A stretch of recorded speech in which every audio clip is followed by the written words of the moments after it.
Good morning to everybody here, and thanks for the introduction. I'm very happy to be invited here, speaking for the scientific approaches that we are running in PI Industries. And today I would like to give you a glimpse on to which extent biologicals can contribute also to entire crop protection and to all the challenges we are facing in this regard. Let me start with an... now it's working. Let me start with already with a kind of provocation. In the middle of this slide, you see that we need 50% more food to produce until the year of 2050. In other words, we have to produce double as much food within the upcoming, let's say, 30 years that mankind ever has produced since 7,000 years. So this is a big challenge. The environment that we are facing is already, let's say, reflecting a lot of performance that agriculture is giving to us. We are, let's say, agriculture as such is responsible for, let's say, 12 trillion of value addition. We are employing within these 500 million farms about 800, and including these smallholders, that is something about 900 million people who are employed in this regard. The production from the primary crops is, let's say, something around 10 billion tons. But on the other hand side, we are seeing severe challenges in agriculture. It is for sure that we are facing still about 750 million people who are undernourished. We are facing a global population of about 10 billion people by mid of the century. And another effect is that we see endangering the global area for agriculture. See this endangered very much, but even more, the agricultural land per capita is going severely back. And on the other hand side, we see, of course, known problems in agriculture, as for instance resistance. In other words, let's say all these pests and fungi and weeds or so are competing with human beings. So in this regard, and they are striking back.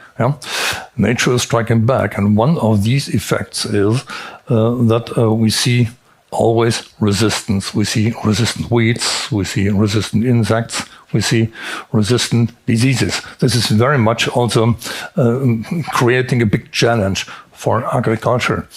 Of course, we all would like to have a healthier lifestyle. I think it is mostly, of course, in what we are calling the first world, but this is penetrating very much also into the rest of mankind. This will influence the way we are producing food and feed. Of course, trade barriers, they are always there. It is something we have to see in the background, and very much we have also to take care on soil health. As I was already mentioning, soil arable land becomes more critical, and from that point of view, it needs a specific focus. If you are looking at the implications which is coming from climate change, and then we have also to face that crop yields might decline also. Let's say as a consequence. We are facing it even here when I was coming to Gotland, how hard it is and how much people are complaining about, let's say, lacking rainfalls and all these things. we see that also greenhouse gases are very much caused also by agriculture production. We see the drought I was already mentioning here, and and this all is also taking impact on our crops in a way that they were becoming more susceptible against diseases and pests. For instance, we see on the other hand side also that there is a potential, or there's a need to enhance crop yields by about 30% just by technology. We see a small effect that already a lot of land is now turning into organic cultivation. It is not really the big impact on the globe, but it is a development.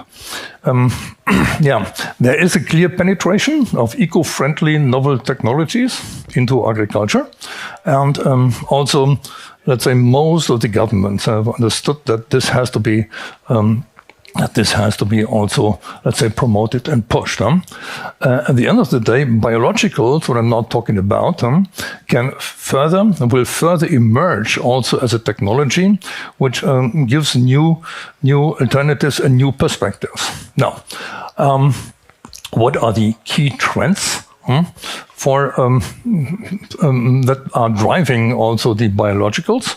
This is very much all the topics here that I was mentioning already: soil health, climate change, affordable food. It is not enough to have enough food; it must also be affordable and healthy. For the governments also steer things into the right direction. There are new technologies.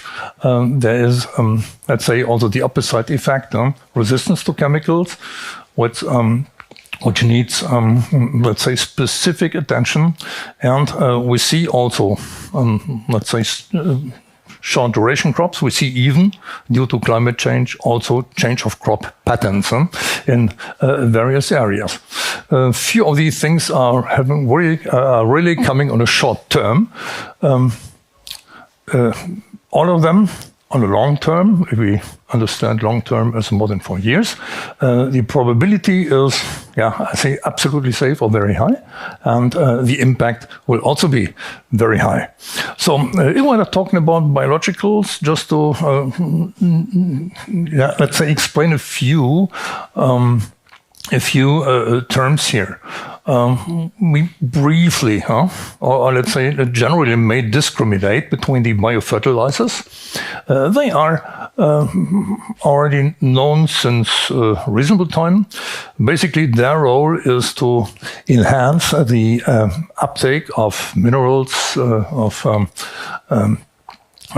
moderately influencing also the nitrogen fixing, and this is in a way just to boost the entire production.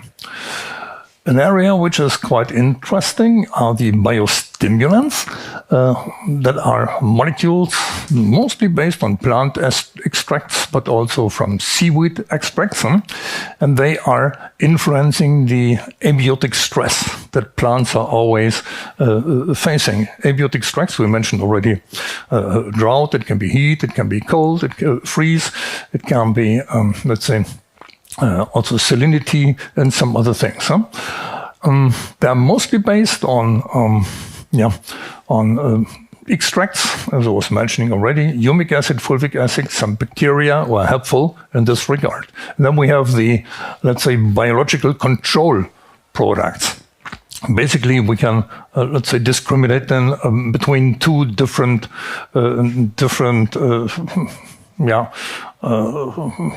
elements. The one is the biopesticides from natural materials, plants, bacteria, minerals.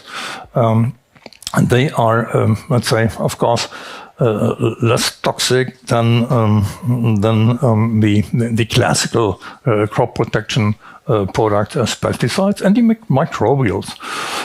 These are living organisms, and we see that already in many greenhouse productions, that we are having insects that are feeding from lice and some other some other, let's say, pests. Yeah.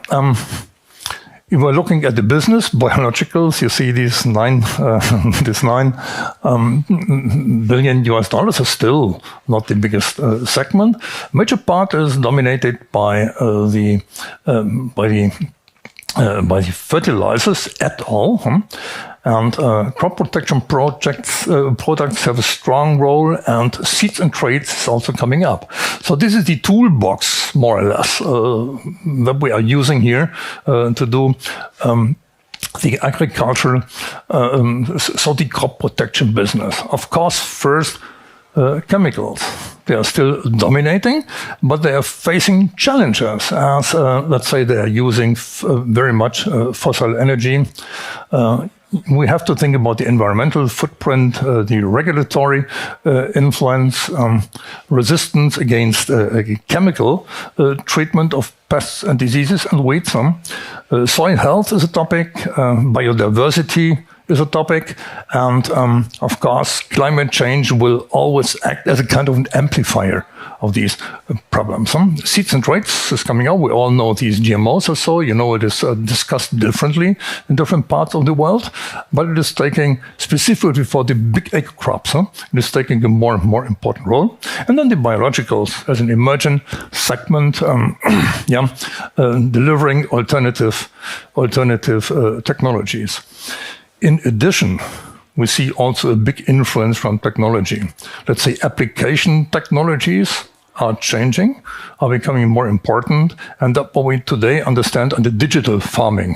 So let's say the high-tech farming is very much important, but mostly not interesting for the time being for at least 400 of the 500 million farms, if we're including also the smallholders.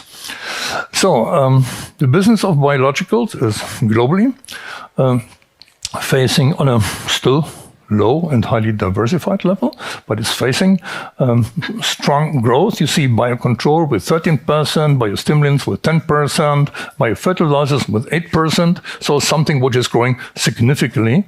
And I think there is no indication that this speed will not be maintained also in the future. If you're breaking it down to these famous categories of biocontrols, biostimulants, biofertilizers, against what is technology saying, what is R&D requirement and support, what is the registration here, and what are the impact on marketing. You have a kind of a matrix. You can see, okay, fertilizers is already, let's say, something which is, let's say, very much established, and biostimulants is something which is strongly coming up, and biocontrol, it is mostly also an area of advanced research and development, although there are already a couple of applications. So generally, you can see that the registration compared to, let's say, the huge work to register chemicals today is easier, which is an attractant also for investing into this area. So this is more or less the landscape that we are seeing today against these different factors here. And at the end of the day, it is encouraging. It is an opportunity, of course, for the environment, for industry, and also for the entire society. So coming to India. This is kind of a, let's say, breakdown of the biologicals. It's taken up the year of 2021. And you'll see the growth rates also in India are significant. But, better and than but, the application is very much distributed segment that we may call fruits, vegetable, nuts, and things like that. Specific segments of the big acre crops, as corn, wheat, and some others are not that much impacted for the time being. Also, rice is a small segment here. This is true for the biocontrols and for the biostimulants as well. At the end of the day, we have a good starting point in horticulture, vegetables, as I was mentioning, legumes. And yeah, agriculture, the big agricultural crops will, at the end of the day, follow. It is already a business. It is a business for our company. And you'll see here that we are mostly engaged here also in biostimulants, which has also, because of the regulatory situation and because of the sources of the biological material from seaweeds and extracts and plant extractors, is let's say, has a good availability. And these are already a few labels.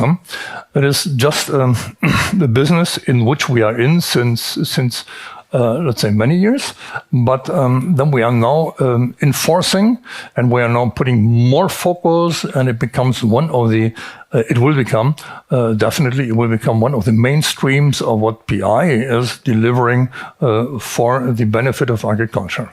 So, thank you very much, and thank you.